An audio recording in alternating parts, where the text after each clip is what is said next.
কি কেউ আর রাখবে না?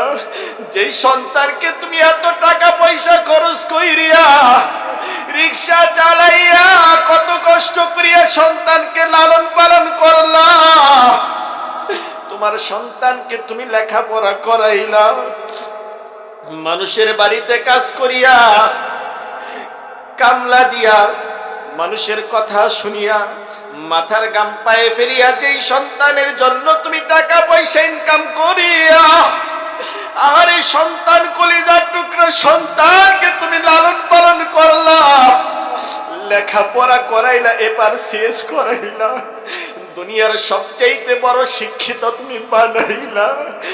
তুমি যখন দুনিয়া থেকে বিদায় হইয়া যাইবারে ভাই, ওই সন্তান চাচারে ডাকিয়ে বলবে, চাচা গো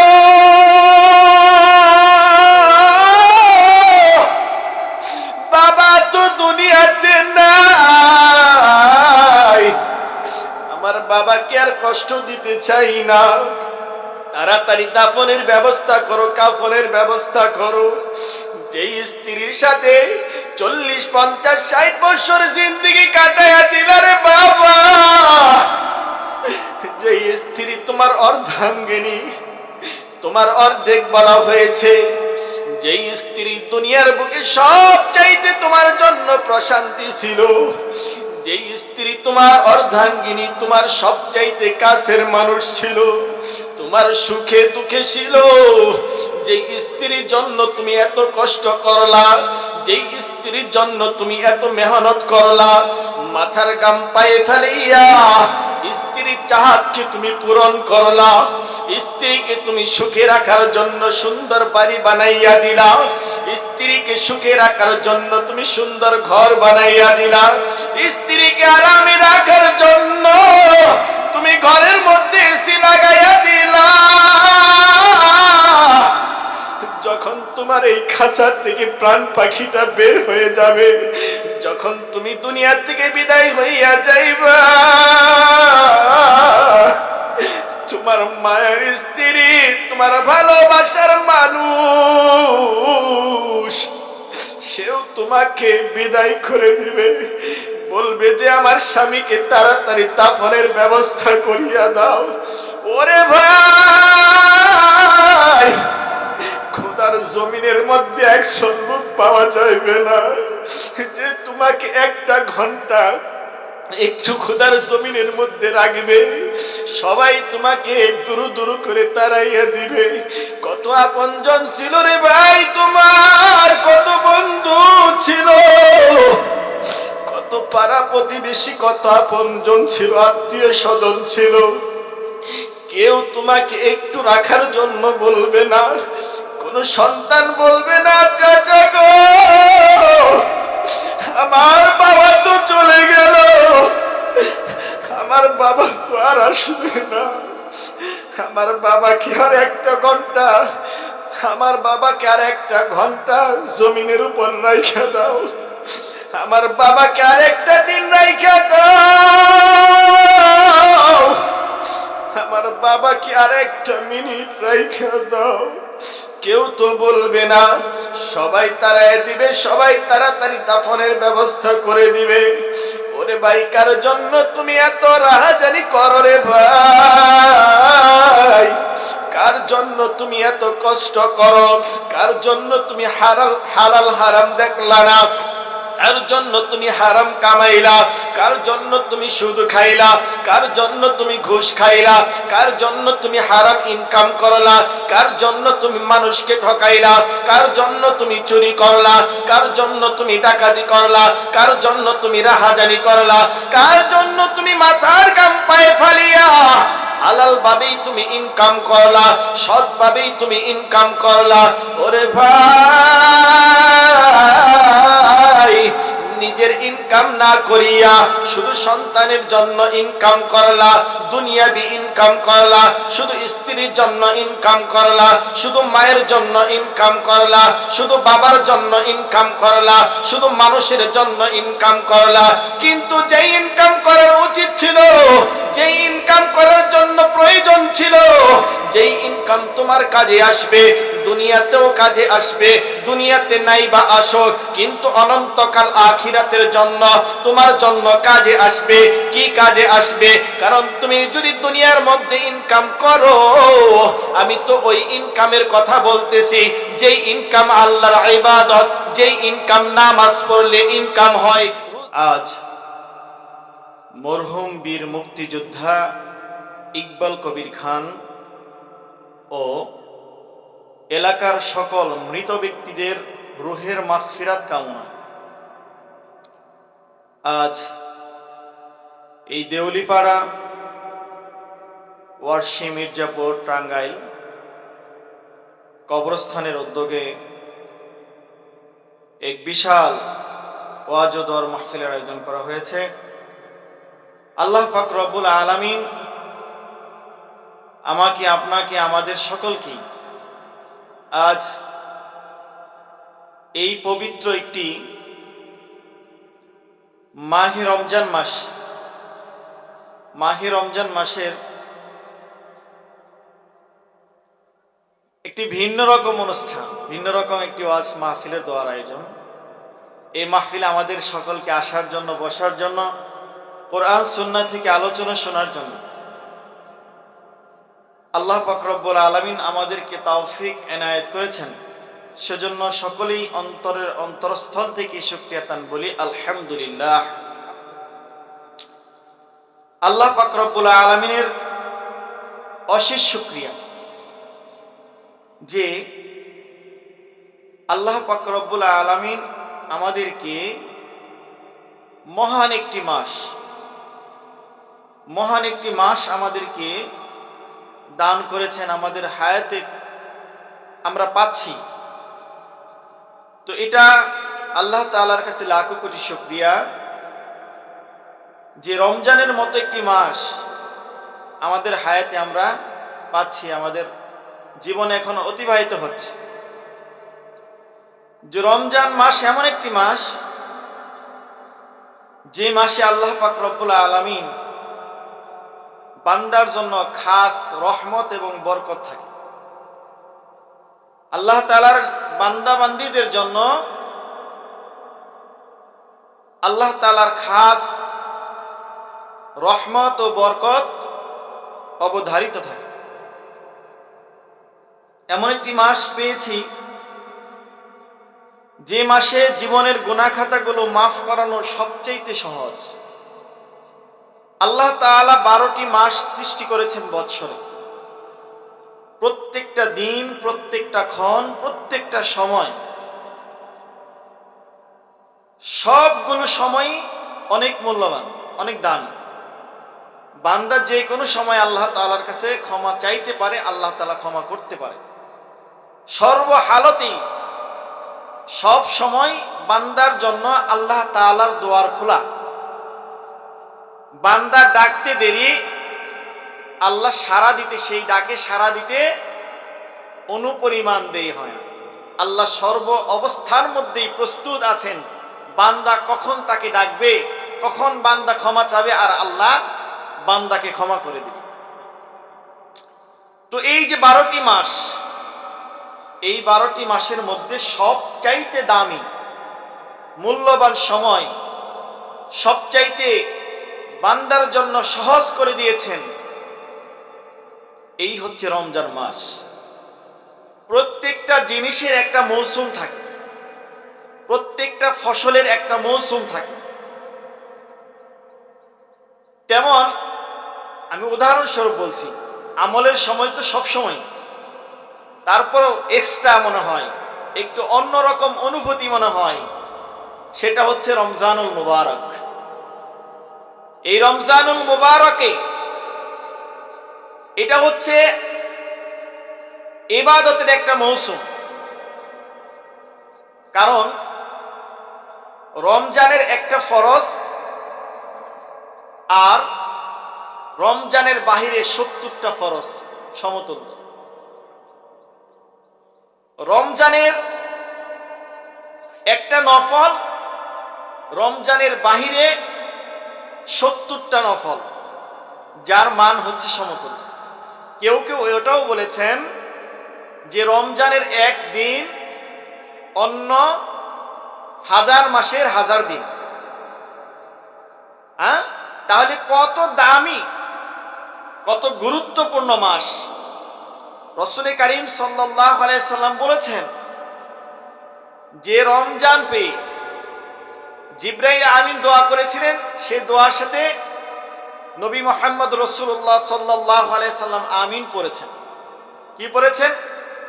জিবরাইল আমিন দোয়া করেছিলেন যে যারা রমজান পাইয়া যাদের জীবনের পিছনের সমস্ত গুনাহ খাতাগুলো মাফ না করাইতে পারলো, তারা ধ্বংস হয়ে যাক।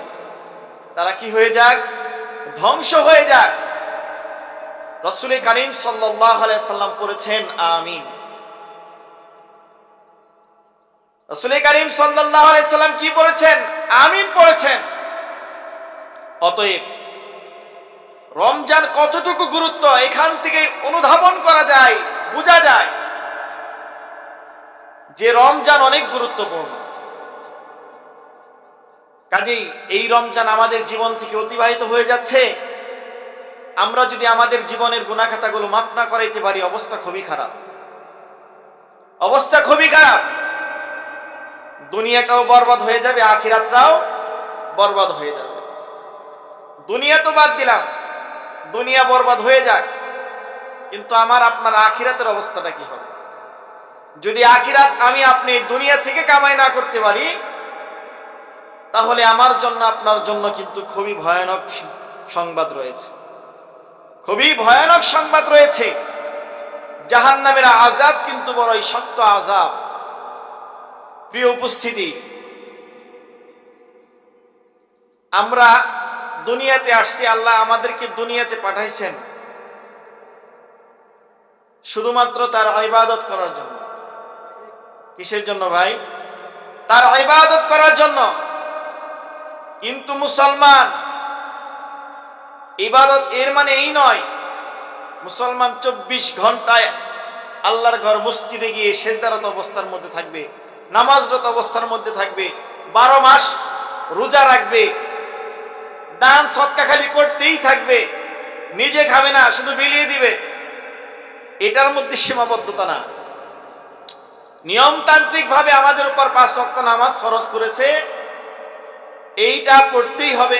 এর পাশাপাশি সুন্নত, ওয়াজিব, নফল সেগুলো ইবাদত করতে হবে। রমজানে রোজা ফরজ করছে, এই রোজা রাখতে হবে। অন্যান্য সময় যদি সম্ভব হয় নফল রোজাগুলো আদায় করতে হবে। কিন্তু মুসলমান যেটা করবে সেটাই ইবাদত। যদি নবী মুহাম্মদ রাসূলুল্লাহ সাল্লাল্লাহু আলাইহি সাল্লামের তরিকা অনুযায়ী হয়, কুরআন সুন্নাহ অনুযায়ী হয়, তাহলে সেটাই ইবাদত। মুসলমান খানা খাবে সেটাও ইবাদত, মুসলমান ঘুমাবে সেটাও ইবাদত, মুসলমান বাথরুমে যাবে সেটাও ইবাদত, মুসলমান ব্যবসা বাণিজ্য করবে সেটাও ইবাদত, মুসলমান চাকরি বাকরি করবে সেটাও ইবাদত। বলবেন যে হুজুর কেমনে ইবাদত? হ্যাঁ, মুসলমান গাড়ি চালাবে সেটাও ইবাদত, মুসলমান বসে থাকবে সেটাও ইবাদত। বলবেন যে হুজুর কেন ইবাদত, কিভাবে সম্ভব হয়? কারণ মুসলমান যখন খানা খাবে, যদি দোয়া পড়ে সুন্নত তরিকা অনুযায়ী খাবার খায়, তাহলে মুসলমান যতক্ষণ সময় নিয়ে খানা খাবে, যদি সেই খানাটা হালাল হয়, ততক্ষণ পর্যন্ত তার নফল ইবাদতের সওয়াব হতে থাকবে। ততক্ষণ পর্যন্ত কি তার সওয়াব হইতে থাকবে, কারণ সে রাসূল করিম সাল্লাল্লাহু আলাইহি সাল্লামের সুন্নত তরিকা অনুযায়ী খানা খাইছে। মুসলমান বাথরুমে যাবে, যদি সুন্নত তরিকা,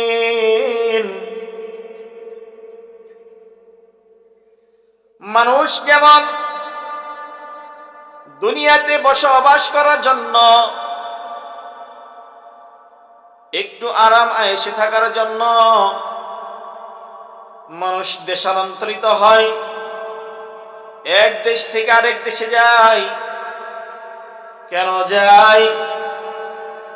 একটু আরাম আয়েশে থাকবে, টাকা পয়সা ইনকাম করবে, ইনকাম সোর্সটা ভালো হবে।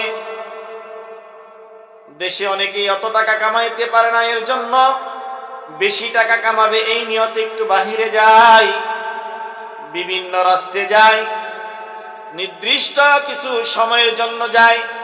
এই নির্দিষ্ট সময়ের জন্য নির্দিষ্ট একটা ভিসা করতে হয়, পাসপোর্ট করতে হয়। ভিসা পাসপোর্ট করা লাগে।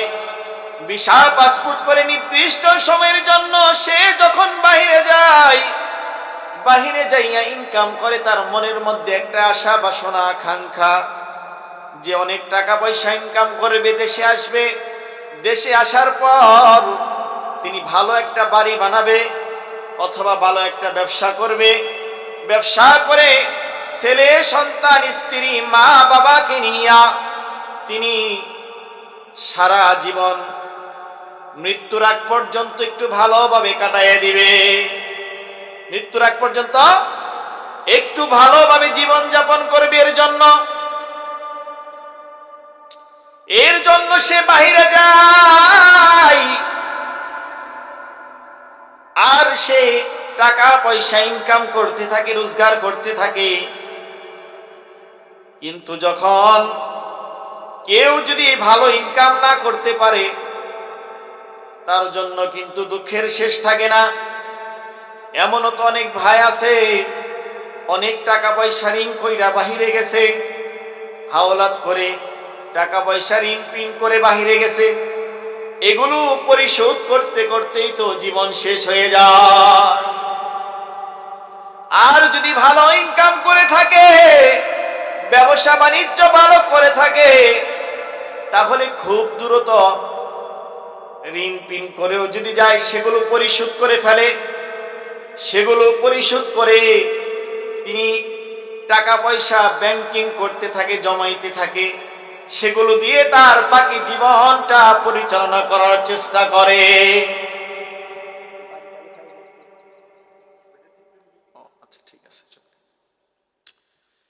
সম্মানিত হাজিরিন, আল্লাহ পাক রব্বুল আলামিন তদ্রুপ আমাদেরকেও দুনিয়াতে পাঠাইছেন।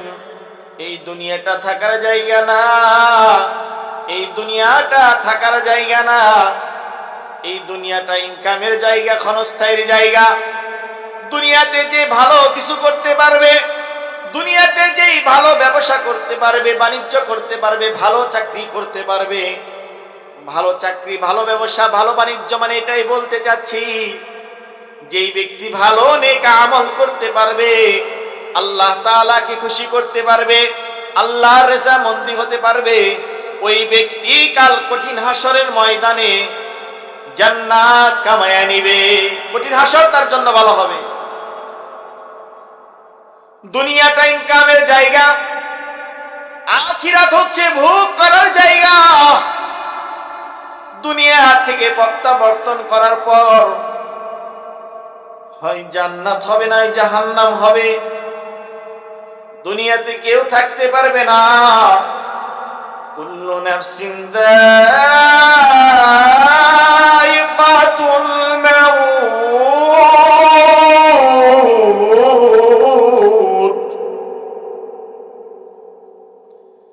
প্রত্যেক সম্প্রদায়কে মৃত্যুবরণ করতে হবে, মৃত্যুর স্বাদ আস্বাদন করতে হবে। কোন প্রাণী বাঁচতে পারবে না। দুনিয়াটা থাকার জায়গা না ভাই, দুনিয়াটা থাকার জায়গা না। এই যে যেখানে বসে আলোচনা করতেছি, আলোচনা শুনতেছি, আমারই তো পাশে কবরস্থান। না জানি কার মাই কবরে শুয়ে আছে, না জানি কার বাবা এই কবরের মধ্যে শুয়ে আছে, না জানি কার কোন আত্মীয় স্বজন দুনিয়াতে নাই। কেউ তো এই দুনিয়ার মধ্যে থাকতে পারবে না। ক্ষণস্থায়ী দুনিয়া চিরস্থায়ী নয়। দুনিয়াটা থাকার জায়গা না ভাই, দুনিয়াটা তো থাকার জায়গা না। মালাকুল মউত যখন আসবে রে ভাই, যখন আমাকে আল্লাহ তাআলার হুকুম হয়ে যাবে, এক সেকেন্ড এদিক সেদিক করা হবে না। আজরাইল আলাইহিস সালাতু ওয়াস সালাম আসিয়া আমার আপনার জানটাকে কবজ করে নিয়ে যাবে রে ভাই। এক সেকেন্ড এদিক সেদিক করা হবে না। আল্লাহর পয়গম্বর দাউদ আলাইহিস সালাতু ওয়াস সালাম এত প্রসিদ্ধ নবী ছিলেন, এত বড় নবী ছিলেন, আমরা সকলেই তার নাম জানি। দাউদ আলাইহিস সালাতু ওয়াস সালামের কামরায় এক সময় হযরত আজরাইল আলাইহিস সালাতু ওয়াস সালাম আসিয়া সালাম দিলেন। সালাম বিনিময় যখন হয়ে গেল, এবার হযরত দাউদ আলাইহিস সালাতু ওয়াস সালাম আজরাইলকে লক্ষ্য করে বললেন, ভাই আপনি কাকে চান, কাকে চান, কি চান? হযরত আজরাইল আলাইহিস সালাতু ওয়াস সালাম বললেন, আমি আপনাকে চাই, আমি আপনার কাছে এসেছি। আজরাইল আলাইহিস সালাতু ওয়াস সালাম বললেন, এই কথা যখন বললেন, আল্লাহর পয়গম্বর দাউদ আলাইহিস সালাতু ওয়াস সালাম বললেন, ভাই আমার এখন সময় নাই। এবং দাউদ আলাইহিস সালাতু ওয়াস সালাম বললেন, কে তুমি, কাকে চাও, চলে যাও। হযরত আজরাইল আলাইহিস সালাতু ওয়াস সালাম বললেন, আমি এমন এক সত্তা, আমি এমন এক সত্তা যে দুনিয়ার কোনো বাদশাও আমাকে পরাভূত করতে পারে না, দুনিয়ার কোনো বাদশাও আমাকে ফিরাইতে পারে না। আল্লাহর পয়গম্বর দাউদ আলাইহিস সালাতু ওয়াস সালাম বলেন, ভাই তাহলে তুমি কি মালাকুত মউত আজরাইল? আজরাইল আলাইহিস সালাতু ওয়াস সালাম বলেন, হ্যাঁ হ্যাঁ আমি মালাকুল মউত আজরাইল। আল্লাহর পয়গম্বর দাউদ আলাইহিস সালাতু ওয়াস সালাম বলেন, আজরাইল ভাই এমন এক সময় তুমি এসে উপনীত হয়েছো, এমন এক সময় আইসা তুমি হাজির হয়েছো রে ভাই, যে আমি মৃত্যুর জন্য মোটেও প্রস্তুত নই। আজরাইল আলাইহিস সালাতু ওয়াস সালাম বলেন, আল্লাহর পয়গম্বর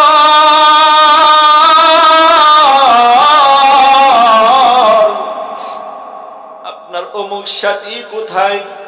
বলে যে মৃত্যুবরণ করেছে। এবার আজরাইল আলাইহিস সালাতু ওয়াস সালাম বলেন, আল্লাহর পয়গম্বর দাউদ আপনার অমুক বন্ধু কোথায়? বলে যে ইন্তেকাল করেছে। বলে যে দুনিয়ার বুকে নাই। এবার আজরাইল আলাইহিস সালাতু ওয়াস সালাম বলেন, আল্লাহর পয়গম্বর দাউদ আপনার অমুক পাড়া প্রতিবেশী কোথায়, আপনার অমুক স্বজন কোথায়? বলে যে মৃত্যুবরণ করেছে ভাই। এবার আজরাইল আলাইহিস সালাতু ওয়াস সালাম বলেন, ও আল্লাহর পয়গম্বর দাউদ তাদের মৃত্যুতে কি আপনার কোনো সংবাদ পান নাই?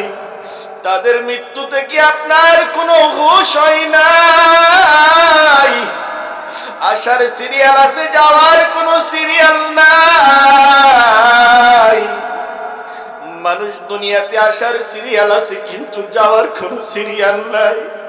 আল্লাহ পাক রব্বুল আলামিন যখন ডাক দিবে রে ভাই, দুনিয়ার জমিনে এক সেকেন্ড থাকার জন্য সময় পাওয়া যাবে না, পাওয়া যাবে না। লিকুল্লি উম্মাতিন আজাল, ইযা জা আজালুহুম ফালা ইস্তাখিরুনা সাআতাও ওয়া লা ইস্তাকদিমুন।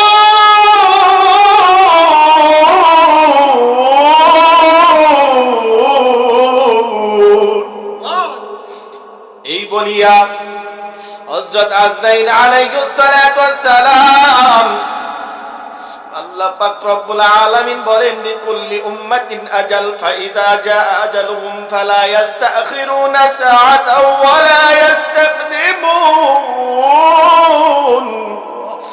যখন প্রত্যেকটা সম্প্রদায়ের জন্য এক একটা ওয়াদা রয়েছে, এই ওয়াদা এসে যখন উপনীত হয়ে যাবে রে ভাই, এই ওয়াদা এসে যখন উপস্থিত হয়ে যাবে রে ভাই, মানুষ সামনের দিকে একটা কদমও দিতে পারবে না, না পিছনের দিকে একটা কদম ফসকে যাইতে পারবে। এই বলে আজরাইল আলাইহিস সালাতু ওয়াস সালাম আল্লাহর পয়গম্বর দাউদ আলাইহিস সালাতু ওয়াস সালামের জানটাকে কবজ করে নিয়ে গেলেন। মাউতু কাসিন কুল্লু নাসিন শারিবু কবর বাইতিন কুল্লু নাসিন দাখিলু। ও প্রিয় ভাই, দুনিয়াতে থাকার জায়গা না, কেউ থাকতে পারবে না। আল মাল ওয়াল বানুনা জিনাতুল হায়াতিদ দুনিয়া, দুনিয়ার ধন সম্পদ মাল এগুলো তো কেবল বাহ্যিক সৌন্দর্য। এগুলোর জন্য আমরা দুনিয়ার মোহে পড়িয়া জীবনে কত অন্যায় করলাম, জীবনে কত অপরাধ করলাম রে ভাই, জীবনে কত অন্যায় করলাম, কত অপরাধ করলাম, একটু চিন্তা করলাম না রে ভাই। এই দুনিয়াটা থাকার জায়গা না, দুনিয়াটা ক্ষণস্থায়ী জায়গা, চিরস্থায়ী নয়। মাত্র কিছু একটা সময়ের জন্য, কিছু সময়ের জন্য নির্দিষ্ট একটা পাসপোর্ট করিয়া নির্দিষ্ট ভিসার উপরে আল্লাহ পাক রব্বুল আলামিন আমাকে আপনাকে জমিনের মধ্যে পাঠাইলো। এই নির্দিষ্ট ভিসা যখন ভিসার মেয়াদ শেষ হয়ে যাবে রে ভাই, আমি আপনি কেউ থাকতে পারবো না, কেউ থাকতে পারবো না।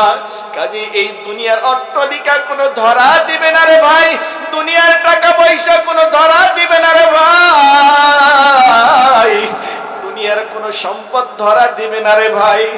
যদি ধরা দিত রে ভাই, নমরুদ ফেরাউন কারুন দুনিয়ার জমিন থেকে বিদায় হতো না।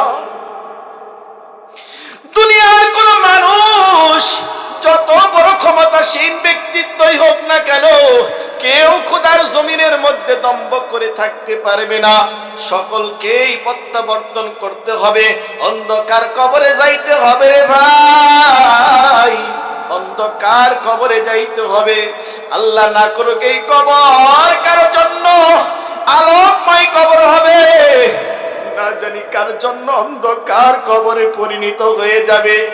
আমরা তো দুনিয়াতে একটু আরাম আয়েশে থাকার জন্য, দুনিয়াতে একটু ভালো থাকার জন্য কত চিন্তা, কত চেতনা, কত আকাঙ্ক্ষা, কত আশা, মানুষকে ঠকাইয়া নিজে টাকা ইনকাম করি, মানুষকে ঠকাইয়া আমরা নিজেরা খাই, কত মানুষকে ছলচাতুরি করে অন্যায় অপরাধ করে সুদ ঘুষ খাইয়া আমরা কত ভাবে টাকা পয়সা ইনকাম করে, চুরি রাহাজানি চিন্তায়।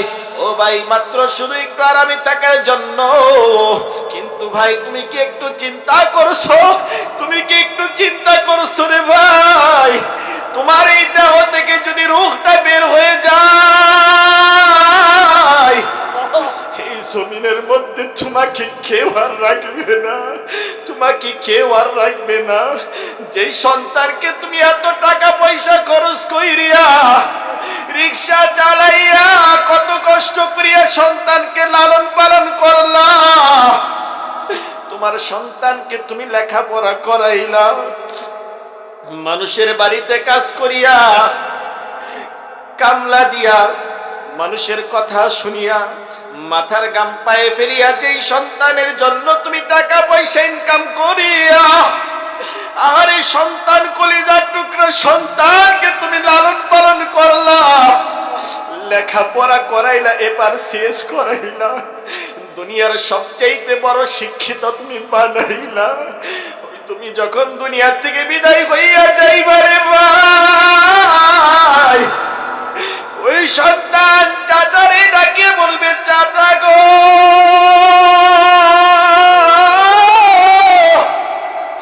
বাবা তো দুনিয়াতে নাই, আমার বাবাকে আর কষ্ট দিতে চাই না, তাড়াতাড়ি দাফনের ব্যবস্থা করো, কাফনের ব্যবস্থা করো।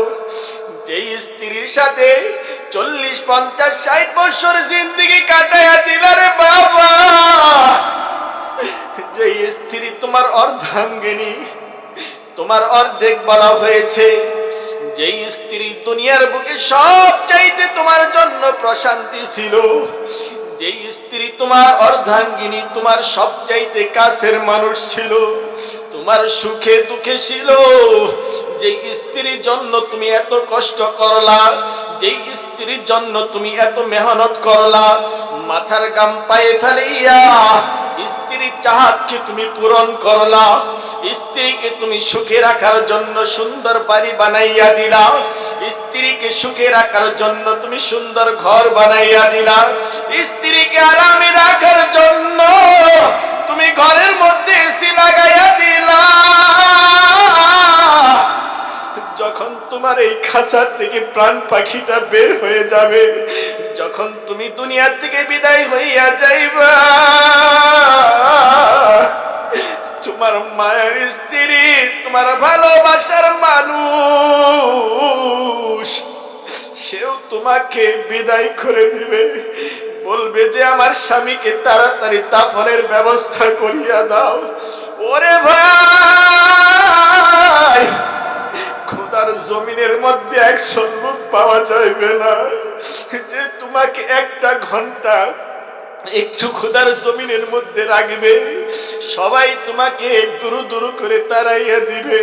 কত আপনজন ছিল রে ভাই তোমার, কত বন্ধু ছিল, কত পাড়া প্রতিবেশী, কত আপনজন ছিল, আত্মীয় স্বজন ছিল, কেউ তোমাকে একটু রাখার জন্য বলবে না। কোন সন্তান বলবে না চাচা গো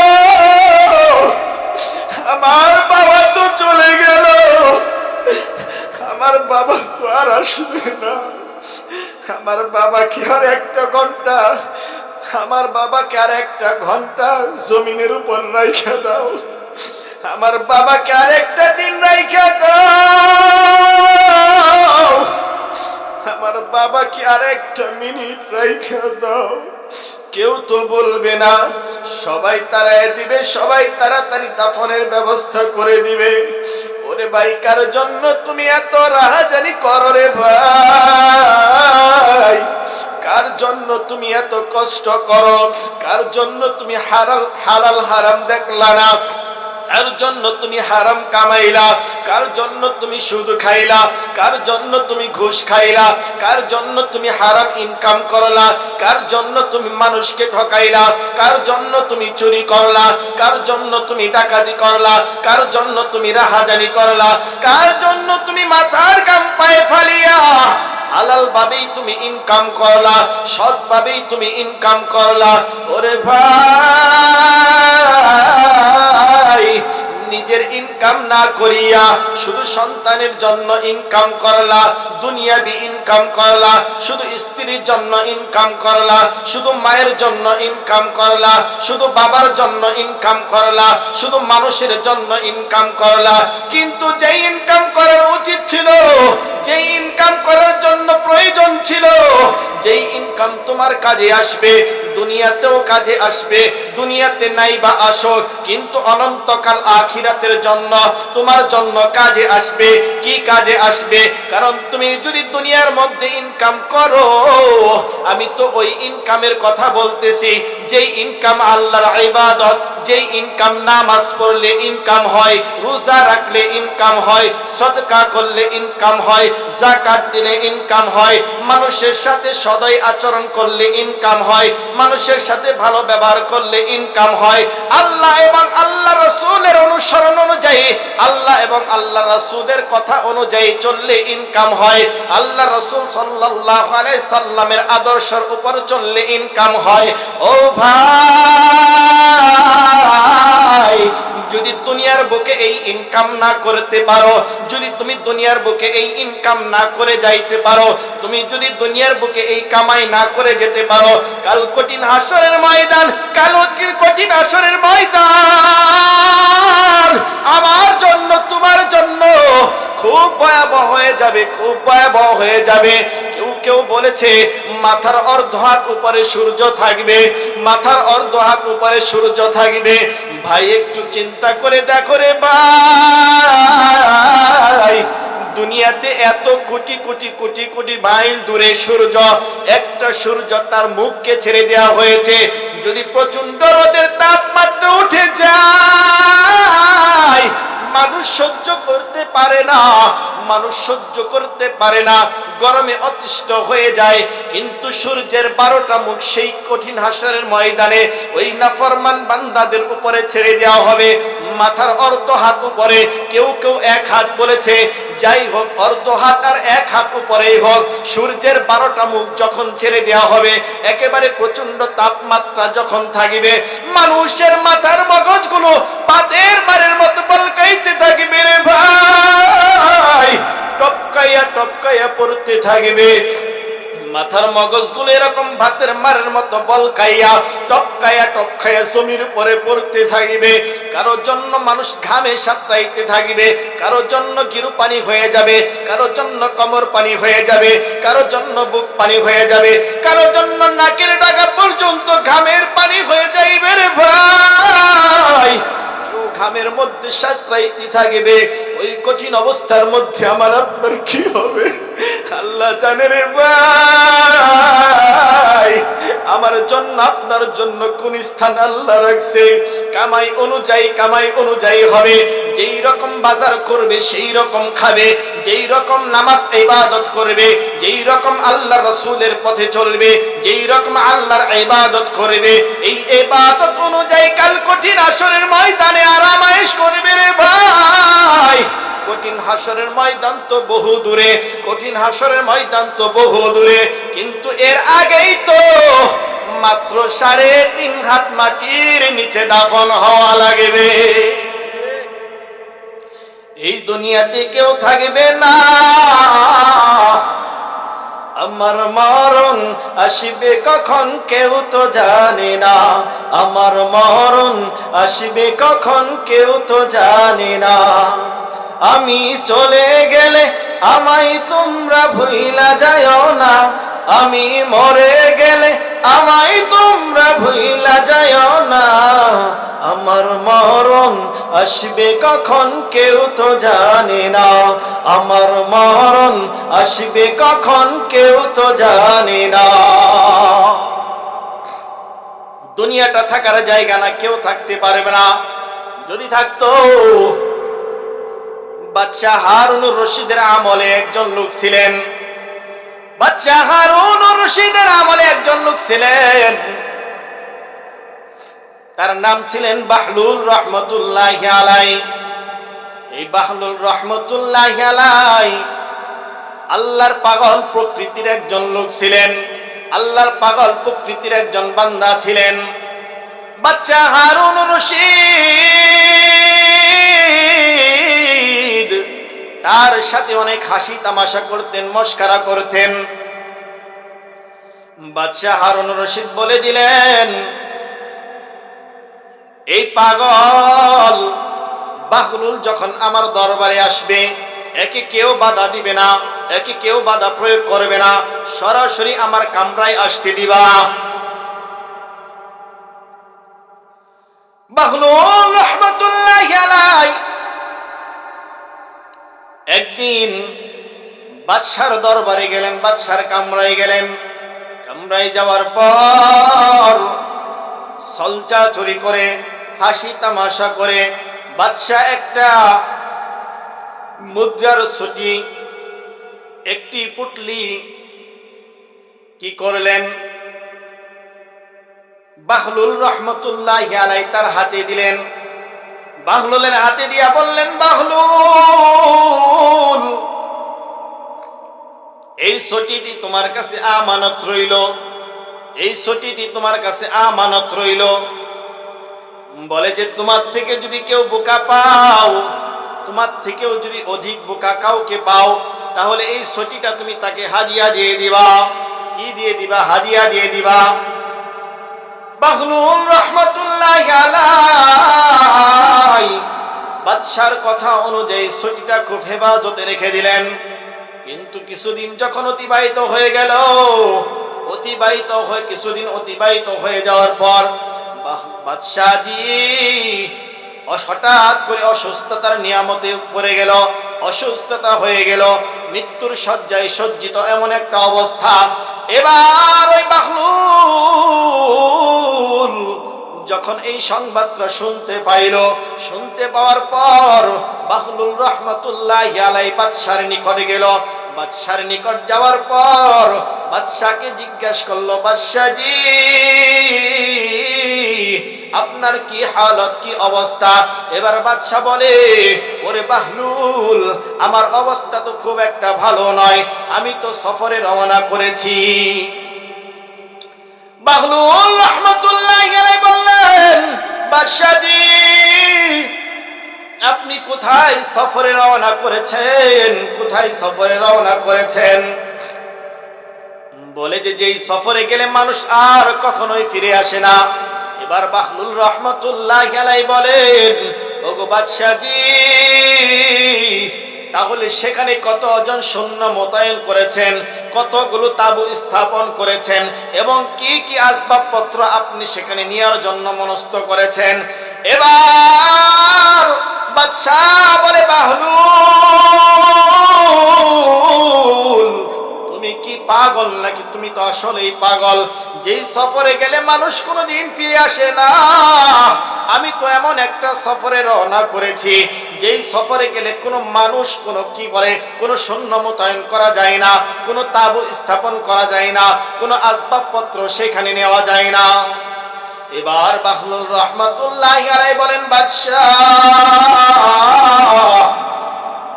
আপনি কেমন এক সফরে রওনা করলেন? দুনিয়ার বুকে যদি কোনো আপনি সফরে যাইতেন, কত সৈন্য সেখানে মোতায়েন করতেন। ক্রমে ক্রমে একটু পর পর আপনি সৈন্য মোতায়েন করে রাখতেন এবং কি একটু আরামের জন্য, একটু বিশ্রামের জন্য কত দামি দামি তাবু আপনি স্থাপন করতেন এবং লাল গালিচা আপনার জন্য বিছানো হতো। লাল গালিচার উপর দিয়ে আপনি সেখানে অবস্থান করতেন। কিন্তু কেমন এক সফরের মধ্যে আপনি রওনা করেছেন, যেই সফরের মধ্যে গেলে আপনি কোনো কোনো সৈন্য মোতায়েন করতে পারেন নাই, কোনো সৈন্য মোতায়েন করেন নাই এবং কোনো তাবু স্থাপন করেন নাই, কোনো আসবাবপত্র ব্যবস্থা করেন নাই। ওগো বাদশাজি এমন এক সফরে রওনা করেছেন যেই সফরে আপনি কোনো কিছুই গ্রহণ করেন নাই। এবার বাহলুল রহমাতুল্লাহি আলাইহি বলেন, ওগো বাদশাজি আপনি অনেকদিন আগে আমাকে একটা ছুটি দিয়েছিলেন, এই ছুটিটা দিয়ে বলেছিলেন আমার থেকে যেই বোকা লোক পাবো আমি তাকে এই ছুটিটা হাদিয়া স্বরূপ দিয়ে দিব। ওগো বাদশাজি ওই দিন থেকে আমি আজ পর্যন্ত এমন একটা লোকের খুব তালাশে ছিলাম যে আমার থেকে অধিক বোকাকে, একজন বোকা প্রকৃতির লোক, তাকে আমি এই ছুটিটি দিব। কারণ এই ছুটিটি আপনি আমার কাছে আমানত স্বরূপ দিয়েছেন, এটাও তো বলে দিয়েছেন একজন বোকাকে, আমার থেকেও বোকা, তাকে এটা আমি হাদিয়া স্বরূপ দিয়ে দিব। কিন্তু বাদশাজি আমি তো সেই দিন থেকেই তার তালাশে আছি, কিন্তু আজ পর্যন্ত পাইলাম না। কিন্তু বাদশাজি আজ আমি এমন লোক পাইয়া গেছি, আমার থেকেও বোকা এমন একটা লোক পাইয়া গেছি রে বাদশাহ, যাকে এই ছুটিটা দেওয়ার জন্য উপযুক্ত লোক হয়, ওই উপযুক্ত লোক আমি পেয়ে গেছি। ওগো বাদশাজি নেন নেন, এই ছুটিটা আপনার জন্যই আমি হাদিয়া স্বরূপ দিয়ে দিলাম। বাদশা বলে, বাহলুল রে এই ছুটিটা কেনই বা তুমি আমাকে দাও? বাদশা বলে, এবার বাহলুল রহমাতুল্লাহি আলাইহি বলেন, ওগো বাদশাহ দুনিয়ার বুকে আমি অনেক লক্ষ্য করেছি, ফলো করেছি। দুনিয়ার বুকে আপনি যখন যাইতেন, কোথাও সফরে যাইতেন, কত সৈন্য মোতায়েন করতেন, কত দামি দামি তাবু স্থাপন করতেন।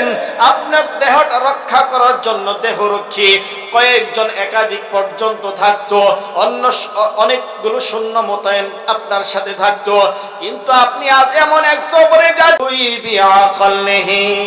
বাদশা বলে, বাদশাহ ডাক দিয়ে বলেন, রে বাহলুল আমি তো তোমাকে বোকা মনে করেছিলাম, আমি তো তোমাকে বোকা মনে করেছিলাম, কিন্তু আসলেই তো তুমি বোকা নও, তোমার থেকে চালাক আর দ্বিতীয় জন কেউ নয়। ও সম্মানিত হাজিরিন, ও প্রিয় এলাকাবাসী, এই দুনিয়াটা থাকার জায়গা নয়, কেউ থাকতে পারবে না। আফাহাসিবতুম আন্নামা খলাকনাকুম আবাতাও ওয়া আন্নাকুম ইলাইনা লা তুরজাউন। আল্লাহ পাক রব্বুল আলামিন বলেন, তোমরা কি মনে করেছো আমি তোমাদেরকে অহেতুক এমনি এমনি সৃষ্টি করেছি? না না, এমনি এমনি সৃষ্টি করি নাই। আর তোমরা কি আমার কাছে প্রত্যাবর্তন করবে না? সকল প্রাণীকে আল্লাহ তাআলার কাছে প্রত্যাবর্তন করতে হবে, স্থানান্তর হতে হবে। দুনিয়াটা ক্ষণস্থায়ী, চিরস্থায়ী নয়। কিন্তু আমরা তো মনে করি অনন্তকাল থাকবো বেঁচে, সুন্দর একটা স্মৃতি মাঝে। হ্যাঁ, অনন্তকাল বেঁচে থাকবো, সুন্দর একটা স্মৃতি মাঝেই থাকবো।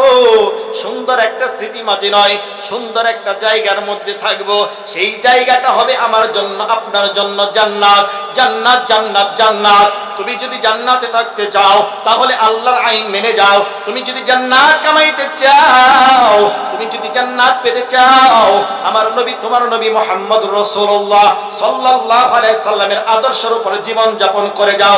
তুমি যদি দুনিয়াতে শান্তিতে থাকতে চাও, অনন্তকাল শান্তিতে থাকতে চাও, আখিরাতে শান্তিতে থাকতে চাও, কবরে শান্তিতে থাকতে চাও, এরপরে যদি তুমি জান্নাত চাও, এই কোরআনকে তোমার সংবিধান বানাইয়া নাও। এই কোরআনের উপর তোমার জীবন যাপন পরিচালনা করে নাও। এই কোরআনের উপর তুমি আমল করে যাও। আল্লাহ পাক রব্বুল আলামিন যে হুকুমগুলো করেছেন, এই হুকুমের উপর তুমি তোমার জীবনটাকে ফেদা করে দাও। এই হুকুমের মধ্যে তোমার জীবনটাকে তুমি সেটিং ফিটিং করে দাও। আল্লাহ রাসূল সাল্লাল্লাহু আলাইহি সাল্লাম যেই তরিকায় চলেছে, আল্লাহ রাসূল সাল্লাল্লাহু আলাইহি সাল্লামের আদর্শের উপর তোমার জীবনটাকে পরিচালনা করে দাও। আল্লাহর কসম করে বলা যেতে পারে, আল্লাহর উপর বিশ্বাস রেখে বলা যেতে পারে, আমার জন্য, তোমার জন্য আল্লাহ পাক রব্বুল আলামিন জান্নাত, জান্নাতের নাজ নিয়ামত রেখে দিয়েছেন। জান্নাতের নাজ নিয়ামত রেখে দিয়েছেন। কিন্তু শর্ত কোনটা? শর্ত হচ্ছে আল্লাহ তাআলার ইবাদত করতে হবে। কি করতে হবে ভাই? আল্লাহ তাআলার ইবাদত করতে হবে। দুনিয়াতে কেউ থাকবে না, কিন্তু আমাদের আশার শেষ নাই, আকাঙ্ক্ষার শেষ নাই, বাসনার শেষ নাই। কি নাই? আশার শেষ নাই, বাসার শেষ নাই, বাসনার শেষ নাই। একটা গাড়ি করছি, আরেকটা গাড়ি কেমনে করব? একটা বাড়ি করছি, আরেকটা বাড়ি কেমনে করব? একটা ব্যবসা দিছি, পাশাপাশি আরেকটা ব্যবসা কেমনে দিব? ব্যবসা, ছোট ব্যবসাটাকে বড় কিভাবে বানাইব? বিভিন্ন জনের বিভিন্ন চিন্তা, কিন্তু আখিরাতের চিন্তা যেই জন করলো না, সেই জন তো দুনিয়াও বরবাদ করলো, আখিরাতও বরবাদ করে দিল। আইনামা তাকুনু ইদরিকুমুল মাউতু ওয়ালাউ কুনতুম ফি বুরুজিম মুশাইয়াদা। দুনিয়ার জমিন, এই দুনিয়ার জমিনে কেউ যদি সুদূর প্রাচীরের ভিতরেও লুকায় না কেন, সুদূর প্রাসাদের ভিতরেও অবস্থান করে, সেইখান থেকেও আজরাইল আলাইহিস সালাতু ওয়াস সালাম তার জানটাকে কবজ করে নিয়ে যাবেন। এক মহিলা মৃত্যু থেকে বাঁচার জন্য কাজ ঘেরা একটা প্রাসাদের ভিতরে অবস্থান করেছিল। বিষয়টা, ঘটনাটা এমন, একজন মহিলা ছিল, মহিলার একজন কি বলে এটাকে, খাদেম ছিল। ছোট একটা বালক, 10 থেকে 12 বছরের একটা বালক, ওই মহিলাটার খাদেম। কিন্তু মহিলাটা গর্ভবতী অবস্থার মধ্যে ছিল।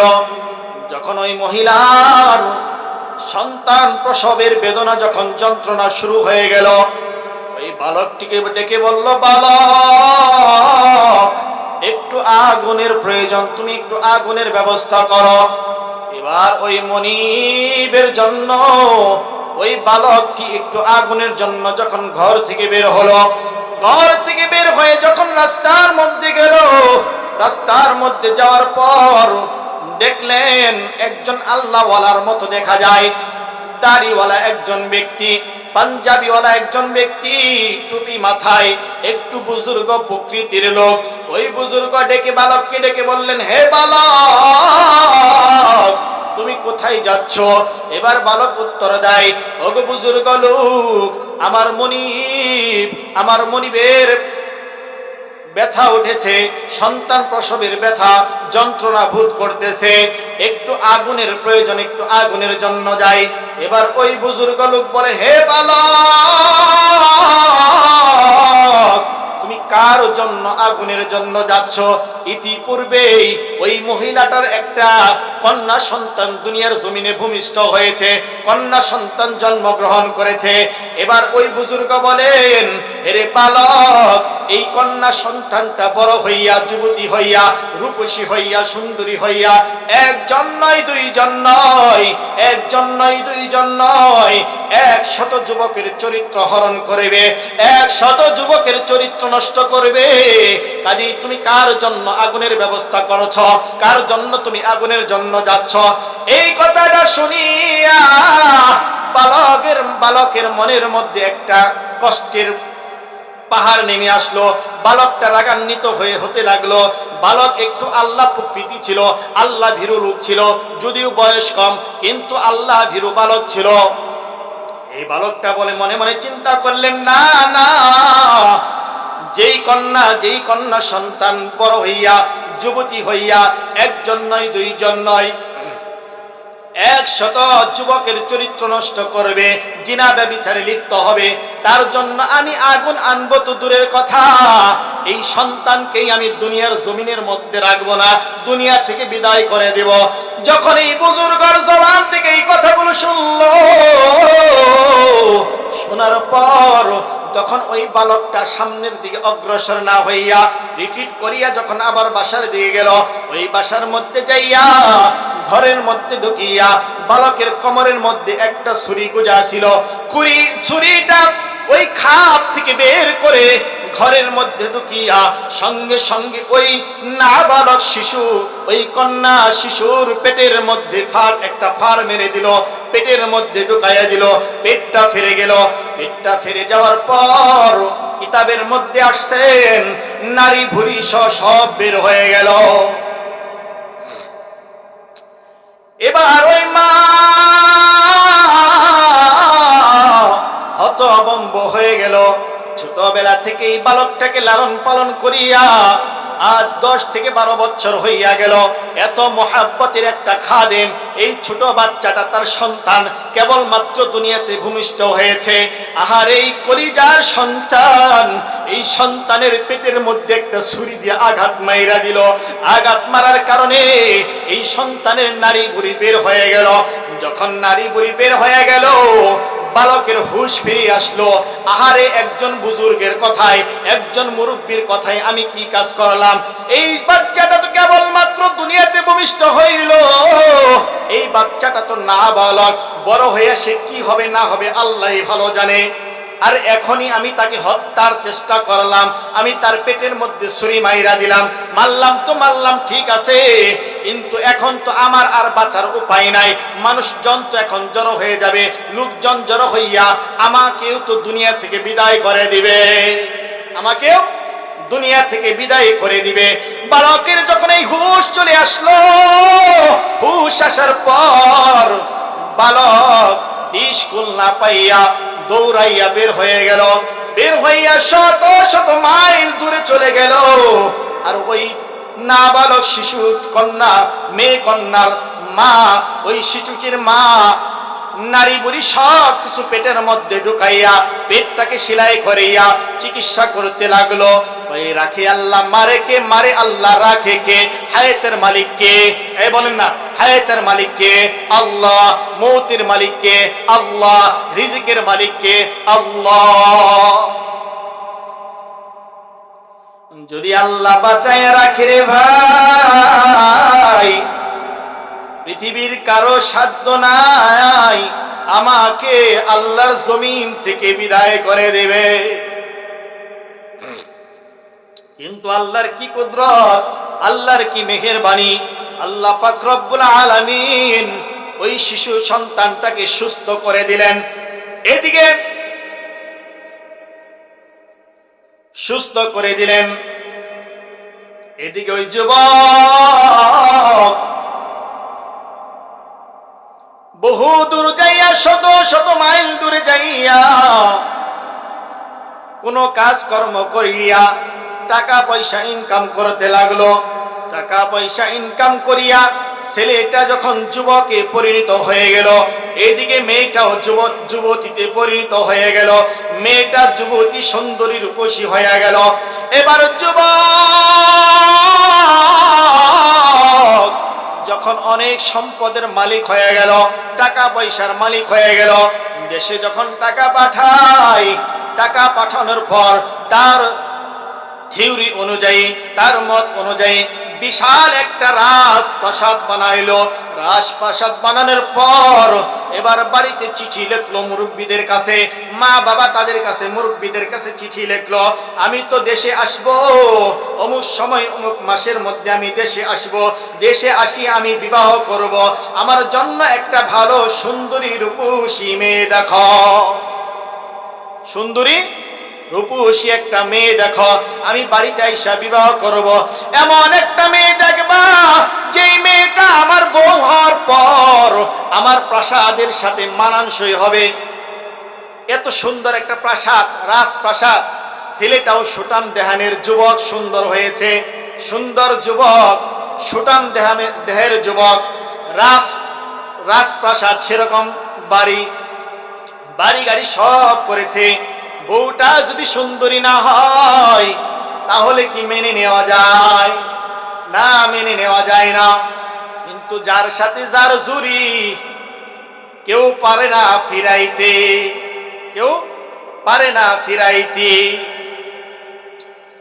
যুবক যখন চিঠি লিখলো, যুবকের জন্য এলাকা দিয়ে ঘুরে ঘুরে মুরব্বীরা একটা মাইয়া পছন্দ করলো, একটা যুবতীকে যখন পছন্দ করলো, সুন্দরী রূপসী একটা যুবতীকে যখন ওই যুবকের বউ হিসাবে পছন্দ করলো, এবার যুবক বাড়িতে আসিয়া যখন বিবাহ বন্ধনে আবদ্ধ হলো, বিবাহ বন্ধনের মধ্যে আবদ্ধ হওয়ার পর যখন ওই যুবতীর সাথে বাসর করবে, বাসর রাত্রে যখন দুজন কথোপকথন করতেছে, এবার যখন দুজন ফুল সজ্জায় গেল এবং যখন দুজনের মিলন মেলা হবে, এমন সময় ওই যুবক লক্ষ্য করলো ওই যুবতীর পেটের মধ্যে একটা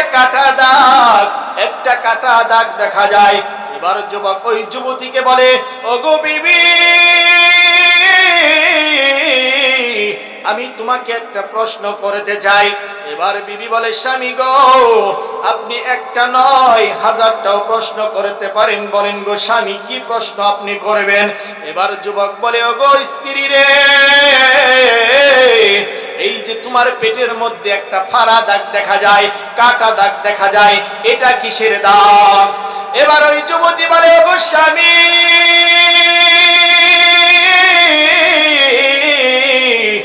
আমি যখন কেবলমাত্র দুনিয়াতে ভূমিষ্ঠ হয়েছিলাম, আমার মায়ের একজন খাদেম ছিল, ছোট্ট একটা বালক, 10-12 বছরের বালক ছিল। আমি যখন দুনিয়াতে ভূমিষ্ঠ হই, ওই সময় আমি মায়ের মুখ মুখে পরে শুনেছি, মা ওই যুবককে, ওই বালককে বলেছিল একটু আগুনের ব্যবস্থা করার জন্য, একটু আগুনের ব্যবস্থা করার জন্য। কিন্তু আগুন আনতে গিয়া হঠাৎ করে ফিরে আসিয়া ওই বালকটা আমাকে হত্যার উদ্দেশ্যে আমার পেটের মধ্যে ছুরি মেরে দিয়েছিল। কিন্তু আল্লাহর মেহেরবানি, আল্লাহ তাআলার কুদরতে আল্লাহ পাক রব্বুল আলামিন আমাকে বাঁচাইয়া রাখছে। এবার যুবক হতাশার মধ্যে পড়ে গেলেন। হায় হায়, আমি তো একজন মহিলার খাদেম ছিলাম, আর তার কন্যা সন্তান দুনিয়াতে ভূমিষ্ঠ হওয়ার পর যখন ওই মুরব্বী আমাকে বলেছিল, ওই বুজুর্গ আমাকে বলেছিল এই কন্যা সন্তান বড় হইয়া যুবতী হইয়া সুন্দরী রূপসী হবে, একজন নয় দুইজন নয়, 100 যুবকের চরিত্র হরণ করবে, 100 যুবকের সাথে জিনা ব্যভিচারে লিপ্ত হয়ে যাবে, তাহলে তো এই কন্যা সন্তান সেই সন্তান যার পেটের মধ্যে আমি ছুরি ঢুকাইয়া দিয়েছিলাম। তাহলে তো আমার আরো কিছু জানার বাকি আছে। ওই মুরব্বী, ওই বুজুর্গ তো আরো 2টা কথা বলেছিল। এবার যুবক বলে, বিবি রে, তাহলে শুনিয়া নাও, শুনিয়া নাও, আমি সেই যুবক, আমি সেই বালক, যেই বালক তোমার পেটের মধ্যে ছুরি মেরে দিয়েছিল। এবার স্ত্রী হতাশার মধ্যে পড়ে গেল, তার ভিতরে ভয় কাজ করতে লাগলো। আরে আমি কেবল মাত্র দুনিয়াতে ভূমিষ্ঠ হয়েছিলাম, তখনই আমাকে মারার জন্য আমার পেটে ছুরি মেরে দিয়েছিল, এখন বুঝি আমার আর কোনো রক্ষা নাই, এখন বুঝি আমাকে আর বাঁচায় রাখবে না। এবার ওই বিবি স্বামীকে ডেকে বলে, স্বামী গো, আমাকে আর কিছু বলবেন না, আমি আপনার সংসার করতে চাই, বাকি জিন্দেগিটা আমি আপনার সাথে কাটাইতে চাই। এবার স্বামী বলে, বিবি রে,